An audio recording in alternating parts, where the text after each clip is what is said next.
ரசூலுல்லாஹி ஸல்லல்லாஹு அலைஹி வஸல்லம் மிக எச்சரிக்கை உள்ள ஒரு ஹதீஸை சொன்னார்கள், கேளுங்கள். இன்று நாம் எண்ணக்கூடிய எல்லா கேள்விகளுக்கும் பதில். வட்டி வாங்கினால்தான் பில்லியனராக ஆக முடியும் என்ற ஒரு எண்ணத்தில் நாம் இருந்தால், அவர்கள் மட்டும் எப்படி செல்வத்தை அதிகரித்துக் கொண்டே போகிறார்கள் என்ற எண்ணத்தில் இருந்தால் இந்த ஹதீஸை கேளுங்கள்.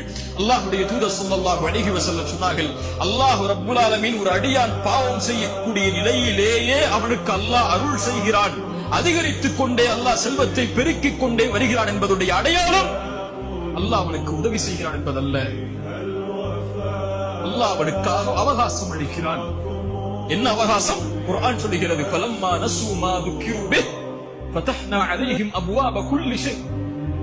அல்லாஹ்வுடைய நினைவை விட்டு ஒரு அடியான் நீங்கும் போது அல்லாஹ் எல்லா வாசல்களையும் திறந்து வைப்பான்.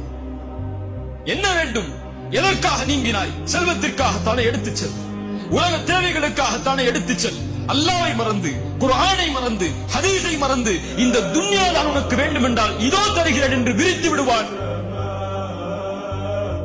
فلما نسوا ما ذكروا به فتحنا عليهم أبواب كل شيء حتى إذا ما فرحوا أوتوا. அவர்கள் அல்லாஹ் கொடுத்ததிலிருந்து நிம்மதியோடு இருக்கும் போது திடீரென அல்லாஹ் பிடித்துக் கொள்வான். அதற்கு பிறகு அவர்கள் நஷ்டவாதிகளாக ஆகிவிடுவார்கள் என்று அல்லாஹ்வுடைய தூதர் ஸல்லல்லாஹு அலைஹி வஸல்லம் அந்த செய்தியை கூறிவிட்டு எமக்கு எச்சரிக்கை சொன்னார்கள். யம்ஹகுல்லாஹு ரிபா வ யுர்பி ஸதகாத்.